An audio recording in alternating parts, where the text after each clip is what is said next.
And good morning. Thank you for joining us. I am Tamara Scott. It's 10 a.m. Central Time. Each Wednesday at 10 a.m. we bring truth to you. We help you live God's Word in today's world when the headlines hit home.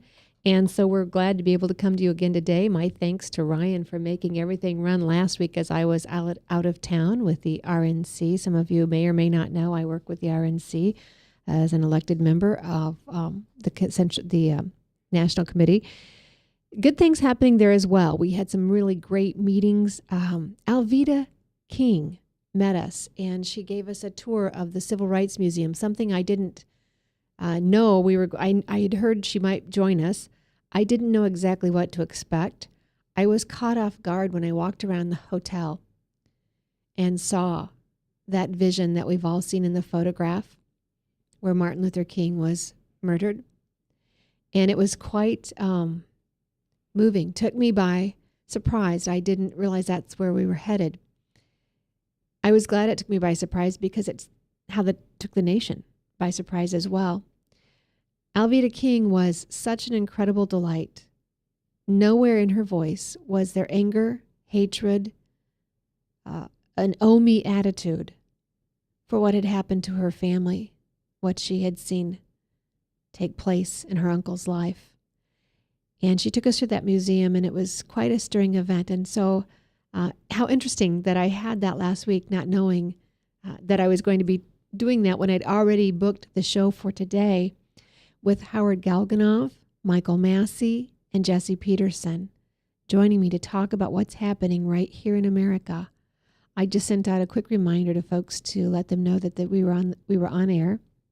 You're obviously listening probably through webcast1live.com. Text your friends, tweet your friends, and let them know they can join in as well. But I didn't know when I was booking this show that I'd get a chance to talk to Alveda King, that I'd walk through the Civil Rights Museum. It was quite stirring. What Alveda didn't say, didn't promote, was bitterness, was silencing anyone, was a harshness in attitude. It was a let's continue to work together and provide freedom and liberty for every American, or in this country at least, who wants to work for that direction. And she certainly honored God and clarified herself as a Republican, which I think is interesting in today's climate. Joining me today, right now, is a man I have not met before. And again, I think it's amusing. Someone had just sent me an email.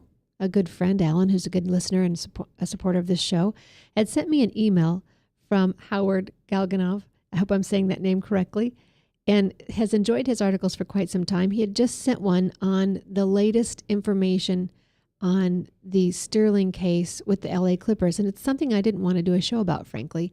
I listened to a talk show on my way in today, and the thing I hate most is when talk show hosts just continue to dwell and drain on about a conversation in their opinion. And I'm not here to give you my opinion. My opinion doesn't matter. It really doesn't. We have one truth, the Holy Bible, and our founding fathers knew that was what it was important enough to base all of our other laws, precepts on in this country. That's where our liberties come from, endowed by our Creator, inalienable rights. And so I don't plan to take it from my opinion. But when I read Howard's article, I thought, this man says it. He gets it. So I called him immediately, or texted him immediately, and asked him if he would be willing, and bless his heart, he was.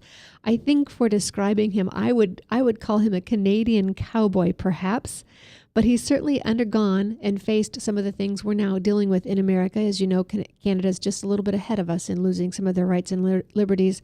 He's an author. He's a best-selling author. He's a talk show host, and a whole host of attributes. I'm pleased to have him join us. Howard, thank you for taking time out for us today. Well, thanks for inviting me, and thanks for giving me voice to your audience. I appreciate the article that you wrote, and for our listeners, I want to go to that article. But first, I want them to know a little bit about who you are. You had quite a talk show of yourself, 40,000 listeners, and you were silenced in Canada? Well, it's actually closer to 185,000 listeners. There's 40,000 listeners, quarter hours tuned, and the weekly tune was a little over 185,000. But Canada is not a country that's open to conservative views. They're not open to in-your-face kind of radio as Americans are used to. Although, from what I see what's happening to your country, you're moving closer to our direction than we're moving towards yours, which is not a good thing, by the way. And, my wife and I also own a national advertising agency, so doing radio is not a livelihood for me. It was actually somewhat of a sacrifice, but a very pleasant one. And so you're right. You're ahead of us in Canada, but you've been written up in Time Magazine, The Economist, too many other prominent news magazines and newspapers worldwide to count. But you're an active participant. You understand what's happening, and you've got a clear picture of it because I think what you've seen in Canada. So thank you for addressing this issue. And I'm going to go now to your article that you wrote on this particular issue, Phony Sanctimony. Talk to our listeners about what you mean by that, and take us through the article. Well, the Civil War, the racial war, I should say, ended in the 60s, and the people who were most affected by it were people who cared. Most people didn't care. Well, the black community certainly cared. White liberals, to a great extent, I guess they cared. But most people weren't affected by it until it started to morph into like reverse racism. And it's very hard to say anything today that isn't going to be used against you and titled as you being a racist or whatever it is. But we have a problem throughout North America, where if somebody is acting out and somebody is not behaving the way our norms dictate, then there's a whole liberal media, and there are liberal politicians, and there are leftists, and it doesn't matter if it's race or language or culture or anything. They're going to find a way to excuse bad behavior, opposed to a conservative viewpoint where, black and white are quite distinctive. And again, I'm not talking about race. So what we see is reverse discrimination. I am absolutely always opposed to any kind of affirmative action, whether it has to do with race in the United States or what it has to do with language in Canada, for example. I'm just writing an editorial now. Outside of the province of Quebec, where the unrestricted use of the English language is against the law, and I don't say that lightly, by the way, 97% of the Canadian population is English-speaking. Yet there will never be an English politician who will become Prime Minister of Canada unless he or she is relatively fluent in French. We have affirmative action where you can't get a government job. You can't even progress in the Canadian military unless you can pass a French proficiency exam. So we have our own problems on this side of the border with affirmative action. And then you go into the United States. It always boggled my mind how people would be turned away from either employment or scholarships or even getting into a university based on their color, and not the color black or the color brown, not if you were Asian, but if you were white, right. Especially a white male. This is wrong. This discrimination is wrong no matter how you paint it. So, when this issue came up with the basketball team, and I'm watching the American media talking about it, writing about it. The first thing all the media members did, including conservative Fox News, was to spend an incredible amount of time detailing that they're not racist, that they don't believe in what Sterling did, that they have to prove something that they're not. Well, that's ridiculous. What Sterling said was horrible, but you know something? You have a benefit in the United States that sets you apart from virtually the entire world, including Canada. This is called the First Amendment. Sterling has a right to be an idiot. He has the right to say stupid things, and he has a right to his opinion. And the fact that his opinion was said in privacy and recorded without his knowledge, well, that's another issue as well. So now all of a sudden, You've got all these people who want to take his team away from him, who want to punish him, who want to ban him from going to any NBA games, who want to ban him from going into his own arena. Why? Because he said something really bad? Well, the public will take care of that. If it really offended the people, then people would stop going to his games. Not only that, the advertisers will stop paying money to buy ads on any of his boards in the arena. He would have no sponsors. He would be forced to sell. Right now, he's probably going to sell, and he'll probably get close to $1 billion for the team. So where's the punishment in that? But the bottom line is the people are being punished because the people's right to express themselves over this issue or any other issue has just been taken out of the First Amendment. So he's being punished for his thoughts that he made public. Now, I guarantee you, I look at a lot of the actors, many of the black actors, Samuel Jackson, for example, who has said horrible things about white people. I forget the name of the actor who played. I have to try to remember this. I'll come back to it in a minute. But he made a movie that he's nominated for an Academy Award. I don't know if he won it or not. But in an interview, he said, "I love doing the Django's movie," and he said, "I just love killing white people," and that was a big deal. I mean, it made a lot of the news as a funny thing. Now, imagine if a white actor would say, "I love killing black people" in the movie. It made me feel good. It was funny. It was great. Well, we have a double set of standards. Now, I'm not going to debate, racism. There is racism everywhere. I'm sure that there's no shortage of black people, and we see it in your Congress, in the Senate and the House, where many black members are saying things that they really shouldn't say that aren't true about white people or what will white people think or say. For example, you can't criticize Obama for a failed presidency because if you do, then all of a sudden you're a racist. But taking all that aside and forgetting all of that, the biggest issue is the First Amendment. It has been under attack now for years in the States, and what just happened now with the NBA is that it stripped a man's rights to a private opinion. Even if that opinion became public and he wanted to make it public, no one has the right to tell this man that he can't have an opinion. As vile as it might be, he has a right to that opinion. Years ago, there was a Nazi group in Skokie, Illinois, that wanted to march. And they insisted that they have a right to march with swastikas and the whole bit in a Jewish community. And people were outraged. They said, no, you don't have the right to do that. Well, the Nazi group went out and purposely hired a Jewish lawyer, and they fought against the town for the right to march. And he won the right. The Nazis won the right to march. And as I operate. I'm in partnership with Pastor Gary Bird of the M25 Mission of Hope Riders. I'm Jewish. Your listeners should know this. Pastor Gary Bird is a fundamentalist Christian. We've become very close friends, and we co-organize a motorcycle ride called the Pledge Riders. And the whole idea of this is to make a pledge in various cities throughout North America of never again to a second Holocaust. We understand that racism and anti-Semitism and evil exists everywhere. We don't ignore that fact, and instead of running away from it, we face it.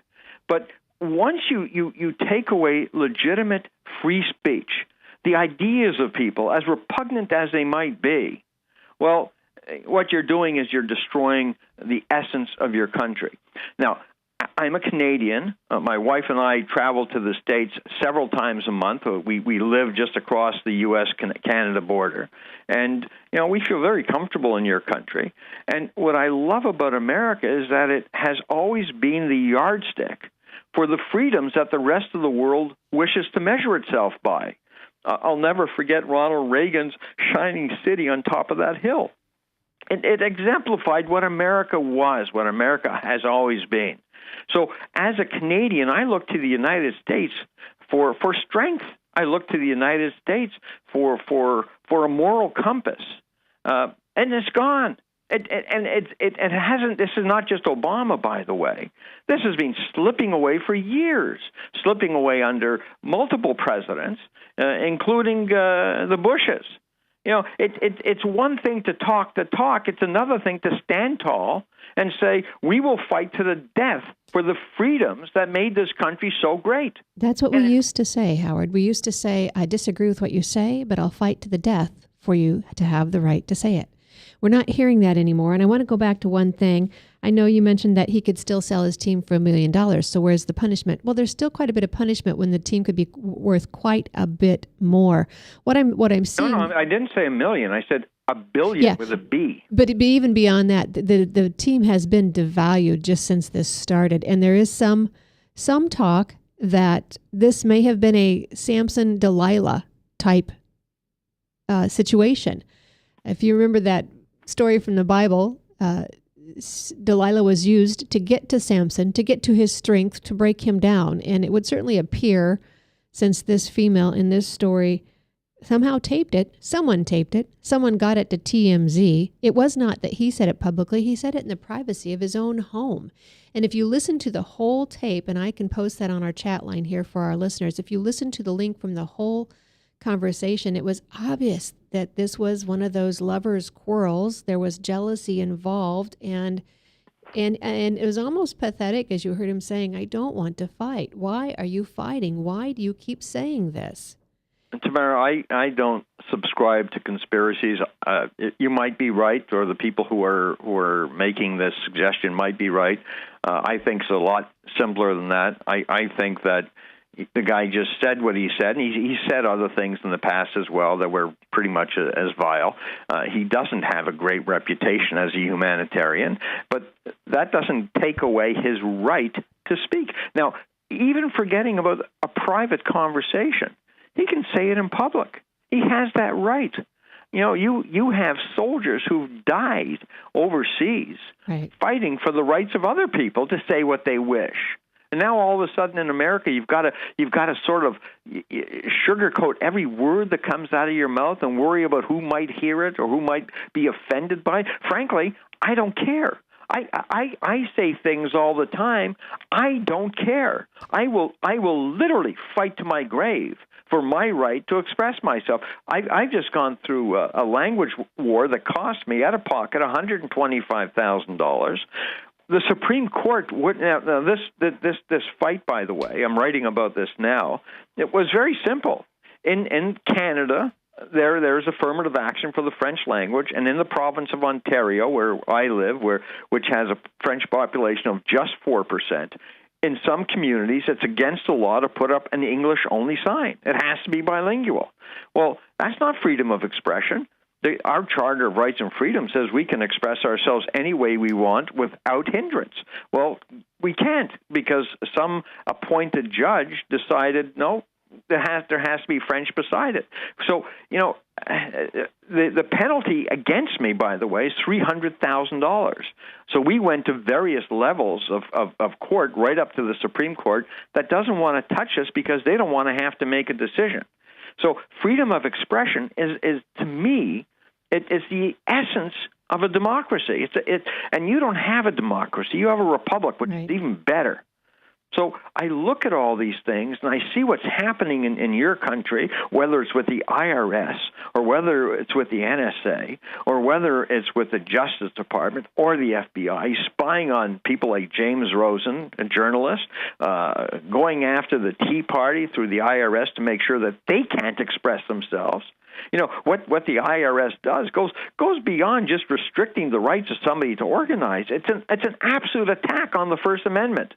And I don't see your country rushing to bar the gates to the barbarians. I don't see it happening. I don't see people on either side of the Great Divide who are so outraged by this that they're marching by the millions to the Justice Department to tell Eric Holder where to get off. Well, and that's because we've been so beaten down in the media. People are afraid. You see them all about this subject broaching. The very first thing out of their mouth is, I don't agree with what he said. And the first thing they do is take apart the character, and whether he's a good guy or a bad guy, I don't know. I don't know him. I don't care.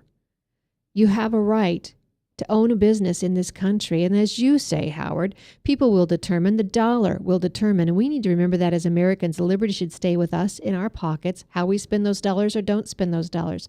But to have an organization, can they legally even do that? I'm so curious. How can the Clippers, how can the NBA say that someone can or can't be part of the organization because of their thoughts and views, when a small business owner right here in Iowa can't even determine who they do business with? They're being sued. A small Mennonite couple from the Gortz House Gallery is being sued because they politely declined to do a wedding in their business, host the wedding in their business. Not just do the flowers, not just do the reception, but have the wedding inside their cathedral, their building. It's an older church building, and they bought it to keep it from being condemned in the community as a service to the community. And now they've been taken to court. Where is the justice there? Where is the consistency there when this supposed private organization can oust someone because they simply don't like something said in the privacy of his home that was made public, versus someone not being able to do something in their business privately? You know that it's all coming apart when a kid can't set up a lemonade stand on his or her front lawn, and the authorities take it seriously. We are so overgoverned. We are overgoverned by people who we don't elect. These are people who are appointed by the people who we elect. They're bureaucrats who are nameless and faceless, and they don't give a damn. And I'm sure they stay up at night trying to dream up ways to impose themselves upon the people's freedoms. You know, I believe, and I write about this all the time, I believe that we've crossed the Rubicon, not just in the United States, but in Canada as well, and other free countries or free societies. We've crossed the line of no return, and our societies are going to collapse. We can't live like this.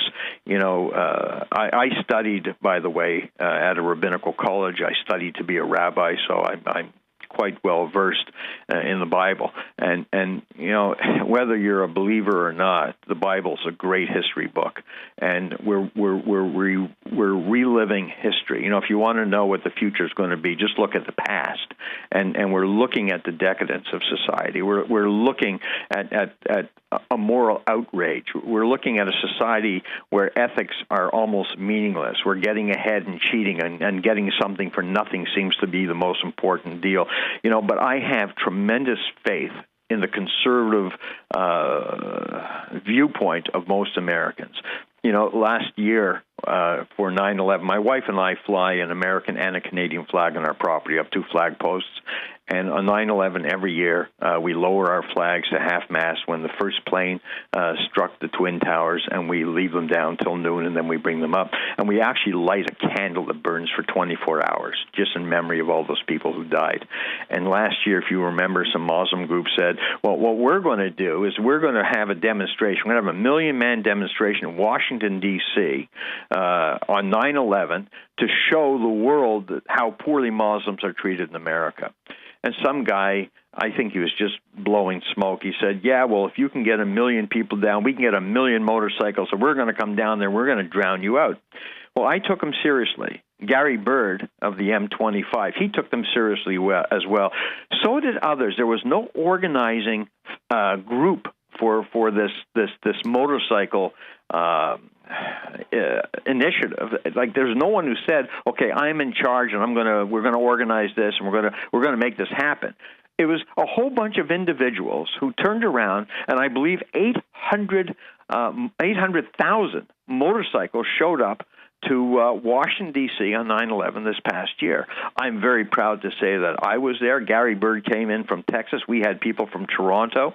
We came with our flags, and we came with a huge banner that we made, and we stayed on Constitution Avenue. Everybody was driven off of Constitution Avenue during this event because Obama was on his way past the Vietnam Wall. I forget where he was going to lay a wreath or something, and maybe it's the Pentagon, perhaps. But we were on Constitution Avenue, and the authorities came to us, and they said, you can stay. And we stayed there with our banner, and we had a megaphone. And for each time a plane struck an American target, we held a moment of silence. We had one of the pastors deliver a prayer. We held our flags at half-mast.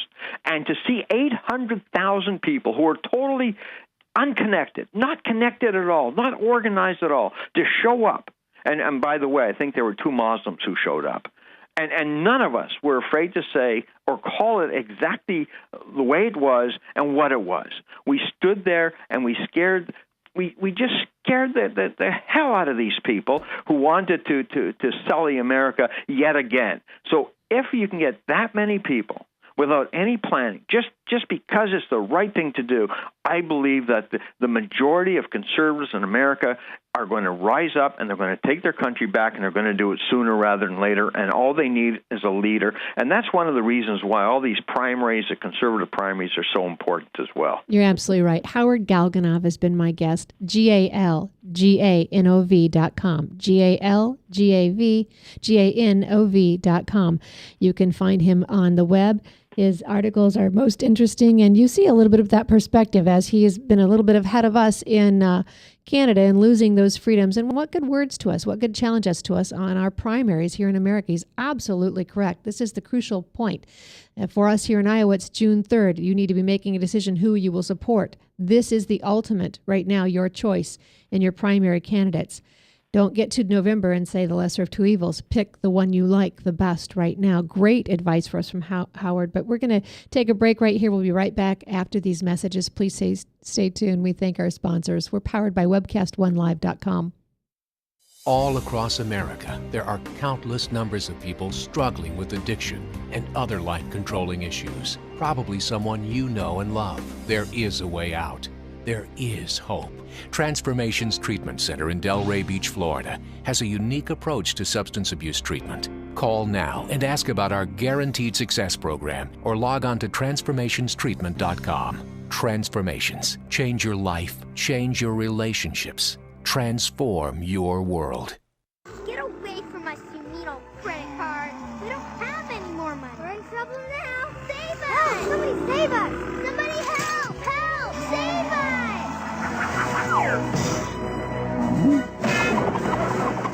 Hi, I'm Tom Coates from Consumer Credit of Des Moines.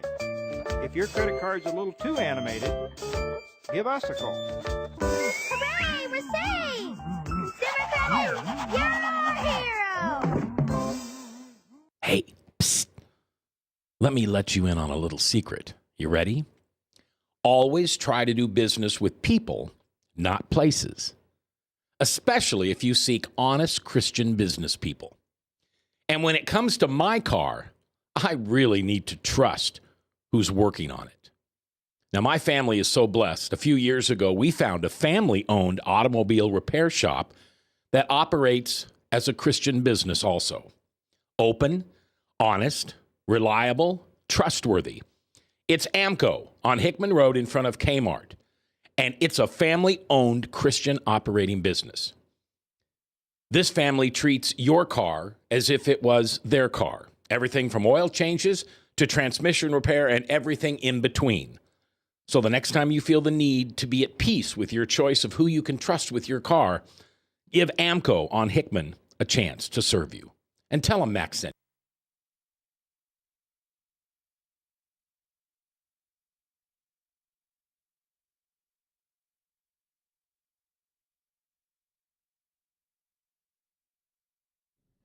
And good day. Thanks for staying with us. I am Tamara Scott. This is Truth for Our Time, giving you help when the headlines hit home.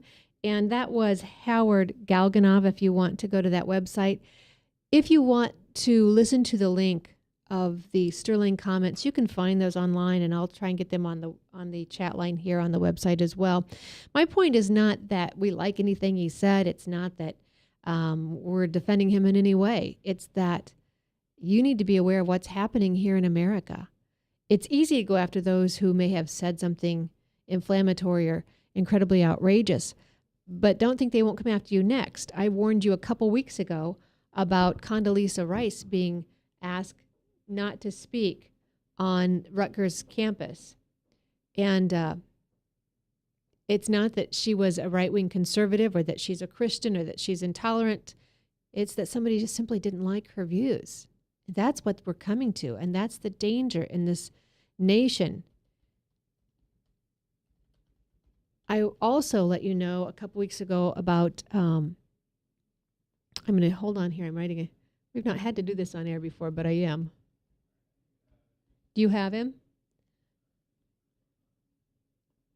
We're connecting with one of our other guests, and I sometimes don't send the right information to Ryan, so I'm making sure I got that clarified for Ryan, so forgive me for doing that. Anyway, Cheryl Solinger is from Operation Rescue, and we've talked to her a couple weeks ago. She was the person who simply asked for information from the Board of Medicine here in Iowa and ended up getting sued because she asked for that information. Again, another way to silence Americans. We can't believe this is happening here in America. As I already mentioned on this show, the Gortz House Gallery being sued because they simply politely declined in protection to their Mennonite employees not to do a marriage that violated their deeply held religious convictions. Do people not have that right anymore? I mean, what I'm seeing in this coming out of force against someone, Howard hit it on the nail on the head. Money will do it. If people are that appalled, money will do it. You see that happening with the hotel owner out there in California as well, as information comes out about his beliefs and his treatment of women back in his home country. It happens. Cheryl Solinger, I want to come back to this. Topeka, Kansas. Planned Parenthood quietly filed a stipulation in the Kansas District Court to dismiss its legal challenge of a 2011 state law that reallocated Title X family planning funds. This is something that many other states are doing to defund Planned Parenthood and abortion clinics.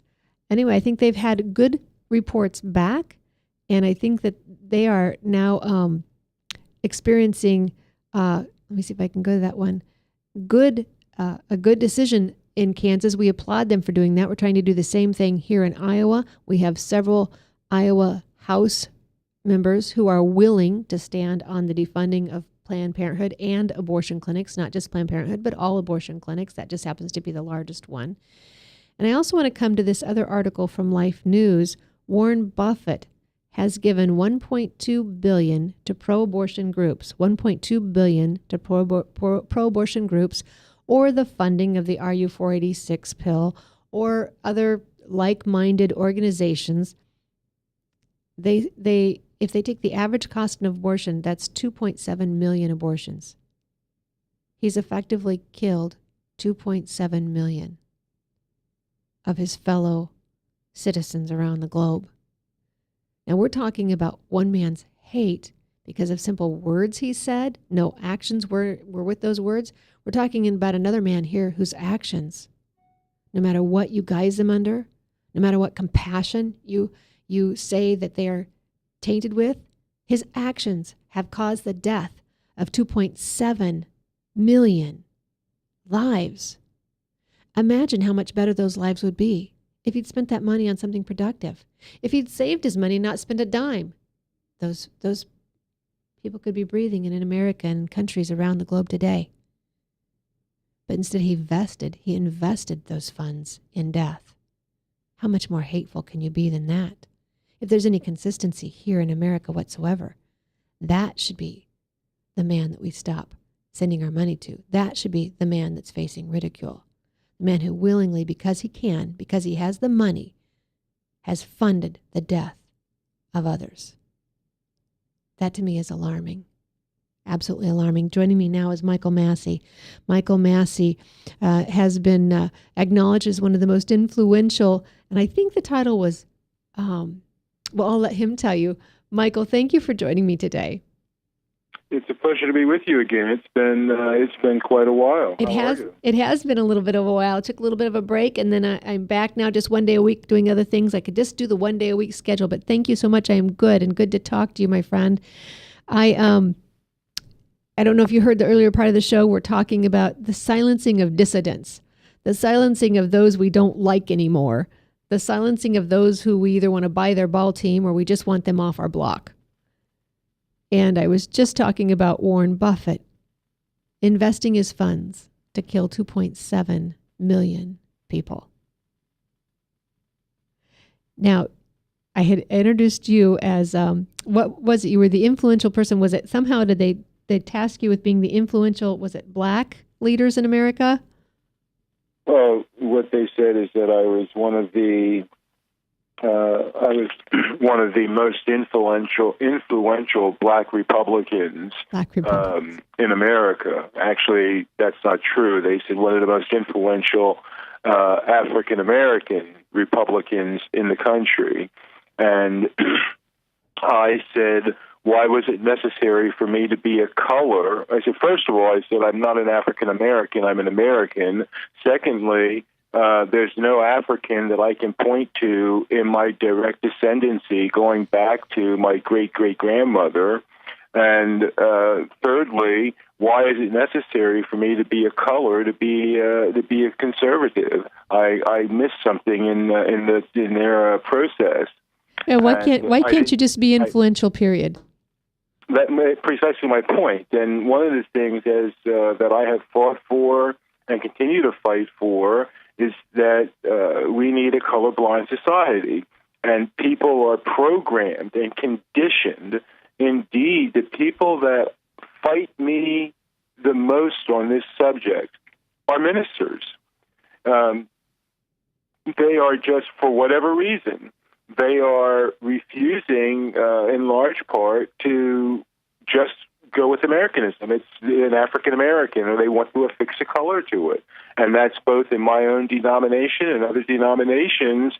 They are the ones that have been most resistant to what should be apparent to us all. We're Americans. If we are Americans, we don't have the issues that we're having today. Cliven Bundy isn't unjustly called racist. If we are Americans, we have no minorities because we're 300 plus million. If we're Americans, there's no, black people have it this and black people have it that. And if we're Americans, Donald Sterling isn't being eviscerated as being a racist. It doesn't come into play. Color doesn't come into play, but color has been the most successful tactic that Leninists have employed, and that goes back to the early 1900s when Lenin looked across the ocean and determined that the first-generation slaves were ripe for revolution. Lenin said they were a revolutionary class people. He influenced Du Bois, and Du Bois said that they're ripe for revolution. But somehow, in the transition of history and the orchestration of history, all of that gets lost. That this whole agitprop, if you will, this whole propaganda machine with these melanin pimps and race mongers is nothing more than a tool to keep some in despair and immiseration, and to have others as their benefactors, which certainly enhances their net worth, but does nothing for those that they claim to be helping. Mychal has degrees in education, business, real estate, theology, pastoral counseling, and he writes. Do you still write for the WorldNet Daily? I've been nationally syndicated for, I don't know, forever. And yes, my work appears at WorldNet Daily. I now am the publisher of the Daily Rant. It's my own blog. I'm the publisher of that, and I'm very pleased. We're having the Lord has blessed us. The Lord has blessed us with success, and we continue to look forward to that.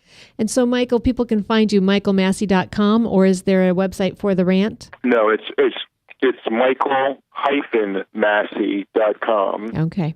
It's MyCHAL-MASSIE.com. And so I know we're going to run out of time. I'm doing a simulcast this last segment. I have to stay on my hard break. But will you come back? And can we discuss more in the future? You know, we haven't even touched on some of these issues like what they call the knockout games, which to me is nothing more than the knockout crimes, and other issues that we're facing in this race-related topic. And I like the way you say it so well. We are just all Americans. Can we not just work together? And I've said it as well. We continue to focus on what separates us. We'll be divided. We have to come together. Mychal Massie, thank you for joining me today. It's been a pleasure. It's good to see you, or I should say good to talk with you again. And please give my best to your family. I will do that. Thank you so much. And we'll look forward to contacting you, and we'll be in contact in the future and have you back on the show. It's a deal. All the best. I am Tamara Scott. We've got to go to a hard break. We're going to attempt something we've not done before on this show. We're going to do a simulcast with Reverend Jesse Peterson out of LA, California, and he'll be doing his show at the same time I'm doing my show. So stay tuned. It could be fun.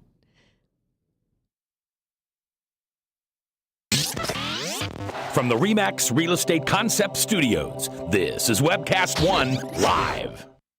I'm Brian Leach, owner and general manager of Service Legends. I brought along a couple of the home comfort heroes. Hi, I'm Tammy Wells. I am Nick Wonderscheid. I'm administrative manager I am the senior technician from Service Legends.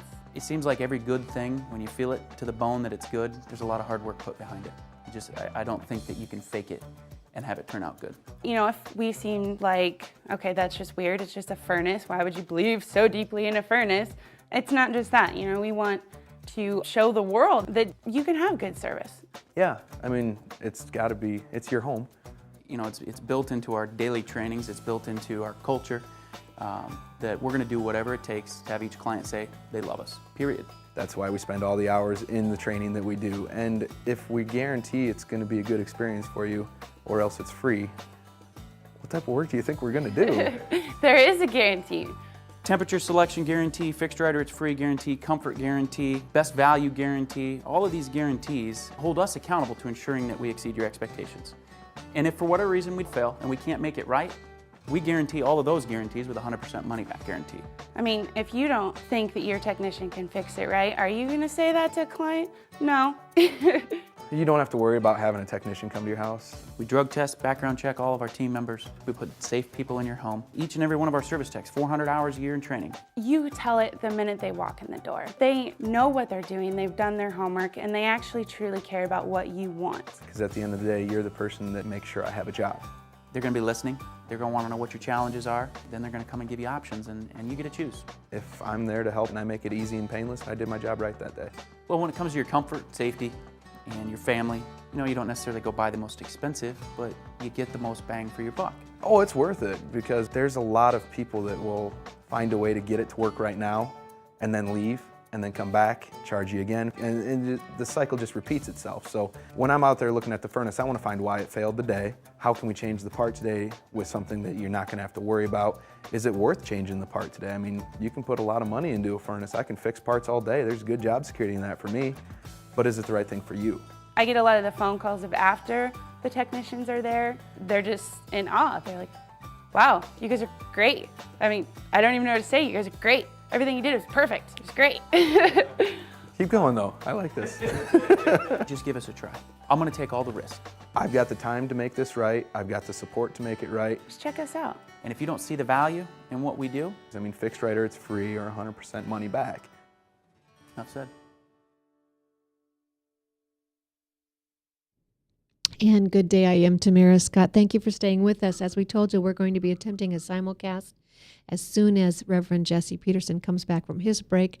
He'll be joining us live on his show out of LA, California. And my thanks to Ryan Northfield, our producer, for attempting to even try this.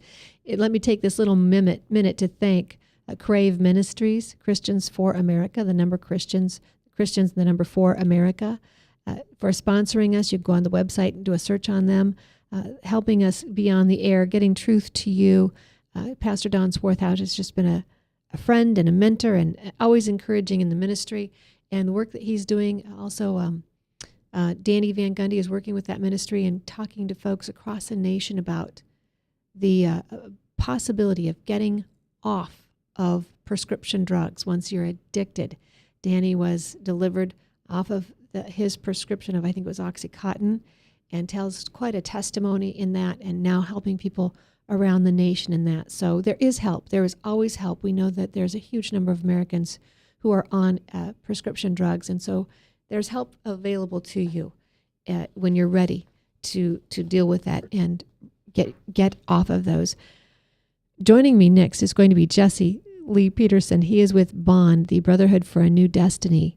And that organization has been very helpful, very active. He's the author of a bold and highly popular book, Scam, How Black Leadership Exploits Black America. Another book, From Rage to Responsibility. And another one, The 7 Guaranteed Steps to Spiritual, Family, and Financial Success. So we'll look forward to him joining us. And I think Ryan's waving. .com. Very good. Is that Reverend Jesse Peterson? .com about this whole situation. It wasn't about Donald Sterling's situation. It's not about race. It's about shakedown. It's a shakedown. Tamara Scott is a radio talk show host, and her show is on the same time as my show. She wanted to interview me or talk to me about this situation and other issues. So we're doing a simulcast right now, and Tamara line here. Tamara, good morning. Good morning, Reverend. How are you? All is well. You can call me Jesse. Very good. Good to hear your voice again, and my thanks to Armias for helping us connect. Yeah, I'm happy about that. It's good to be on with you again as well. So we're talking about this Sterling case, and I appreciated the article you had written about it. I, for our listeners, had sent an email to you, I think May 5th, asking if you had an opinion on it. I wanted to hear what Bond's standpoint was, what the viewpoint would be coming. And so I found that you had written an article on it just 2 days ago. I'm thrilled to have that. It's on WorldNet Daily for our listeners who want to go to that, worldnetdaily.com. Sterling case is really about race hustling. Talk to our listeners about that, if you will, Jesse. Well, when you consider the folks who went after Mr. Sterling, they're all race hustlers, starting with Barack Obama. Barack Obama commented on that situation while in Malaysia. And I think he was out of order for doing that, even though he was asked about it. He could have easily said, I have no comments. Instead, he said that America, and I don't have his quotes in front of me, but I'm paraphrasing, it's still a racist society. We still have to deal with that. And this man said that on foreign soil, while at the same time he's running away from Putin like a rat running from a cat.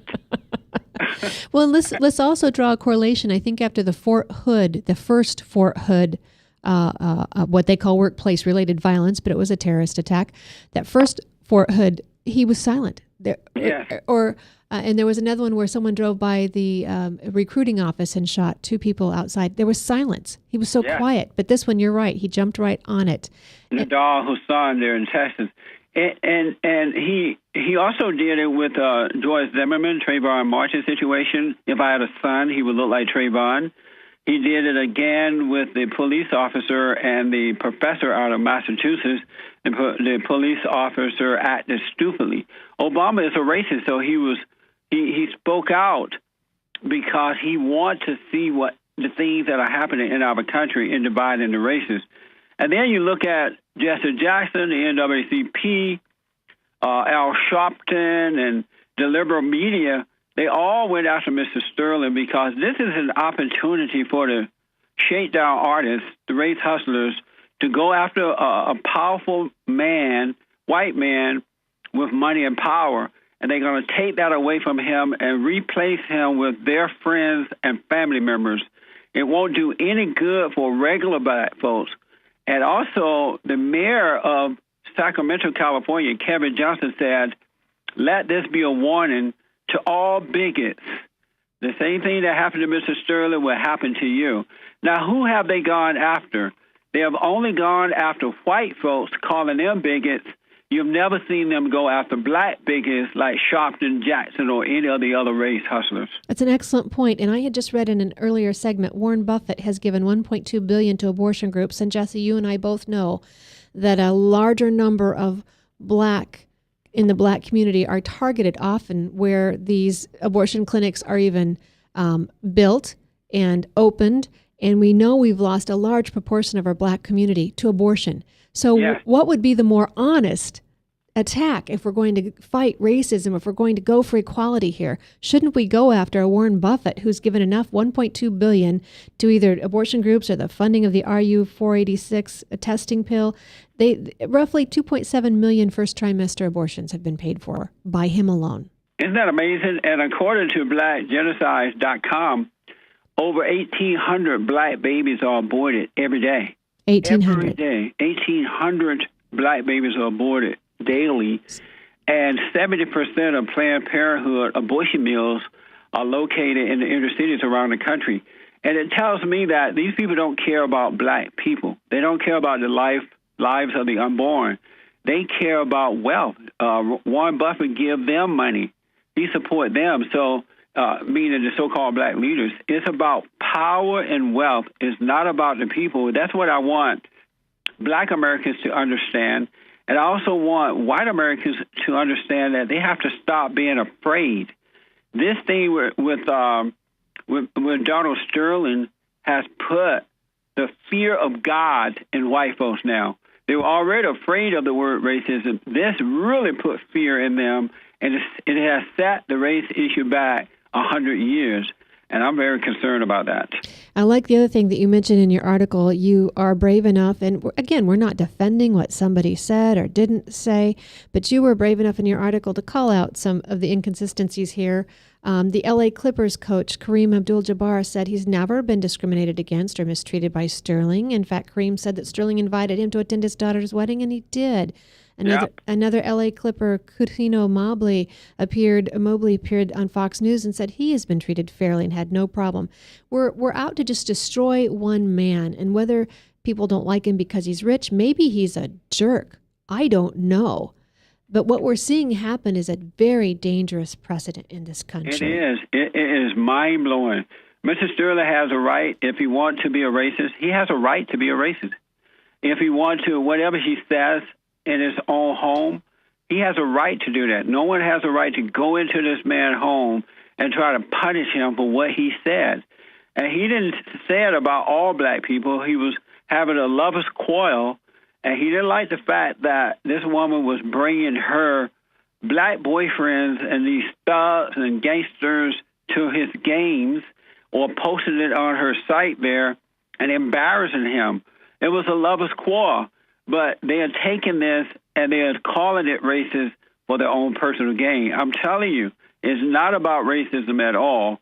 If this has been the other way around, let's say that Magic Johnson or Jay-Z, who is a racist, by the way, if they had said the same thing in the privacy of their home and the word got out, there would be nothing done or said about it at all, because these people don't go after black bigots. They only go after the white ones because they hate white folks.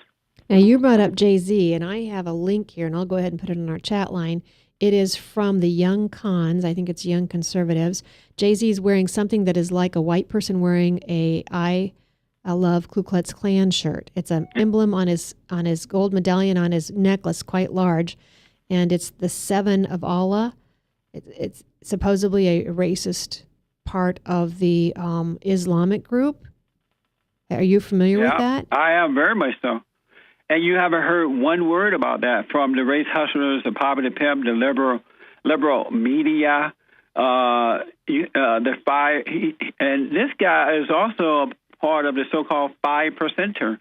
He is wealthy, but yet because he's black, they don't go after him at all. This is a double standard in America. And I have to tell you, Tamara, I blame white folks for this too, because I've been warning them for the last 25 years that if they don't stand up to Jackson and Sharpton and the NAACP, it's only going to get worse. And now it is at its worst, but it's going to get worse. I mean, we haven't seen anything yet because these people have been allowed to go after Mr. Sterling. It is not over. And that's why we're so thankful for you, because as white people, we have a hard time even saying anything without being labeled ourselves or attacked ourselves. So we're thankful for your friends and our friends in the black community or who will call truth and say truth. We had Mychal Massie on earlier as well, and he's refused to accept any award that is labeled with a color coding on it. He was given an award as a influential colored Republican or black Republican. And he said, why do you have to put the color coding on it? So I think we're moving together. I wanted to ask you too, and I know you need to take a break. I want to be respectful of that.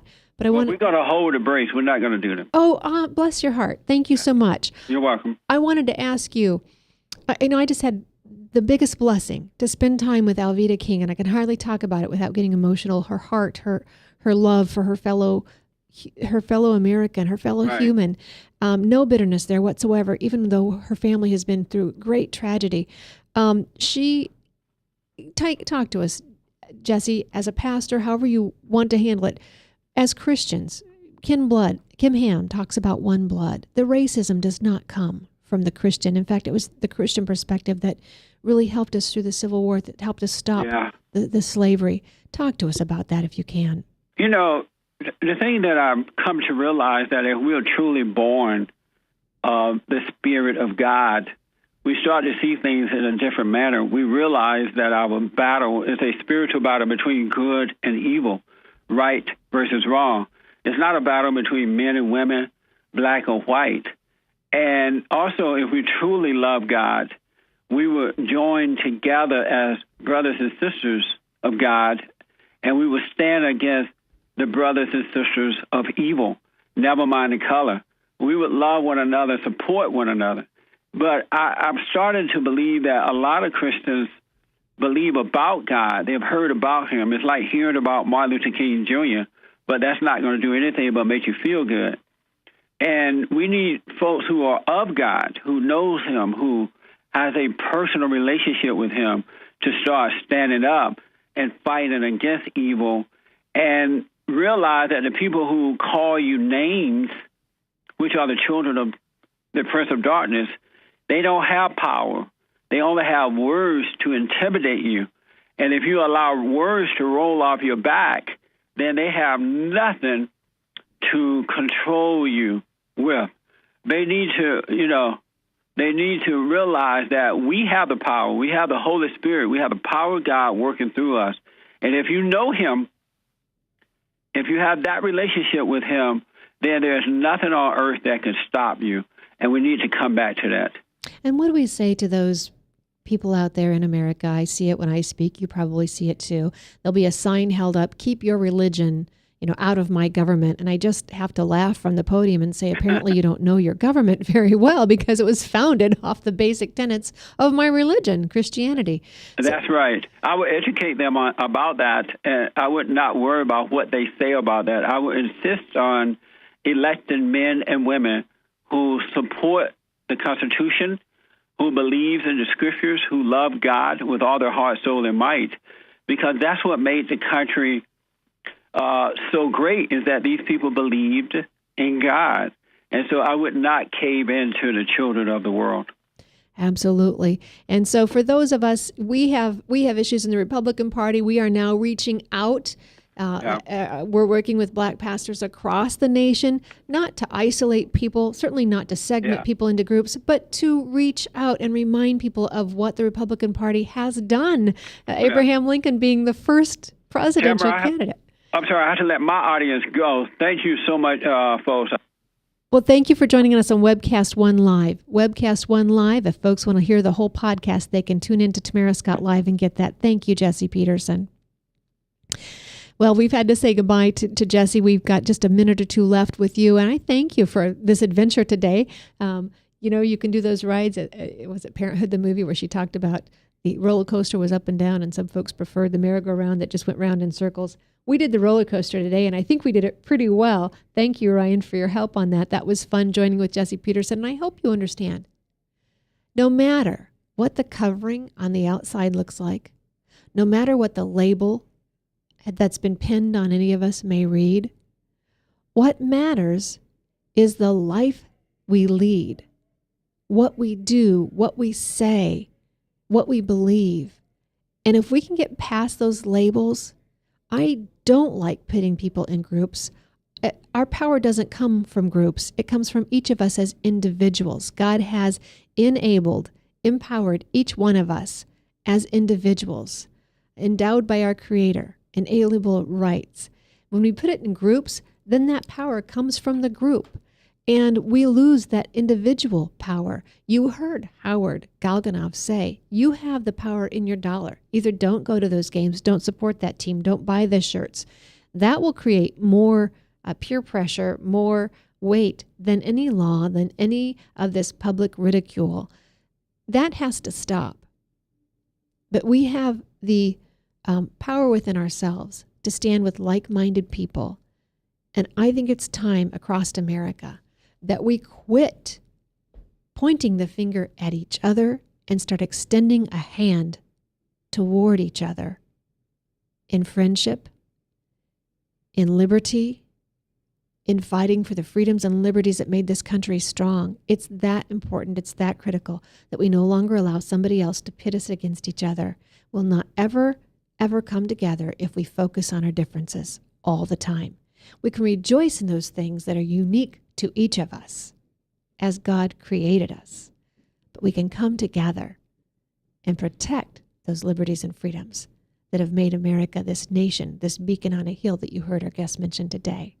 We are out of time. I thank you for joining us. You can get any of our shows at Tamara Scott Live on YouTube. And if you want to learn more about this show, you can email truthforourtime@gmail.com. You've been challenged.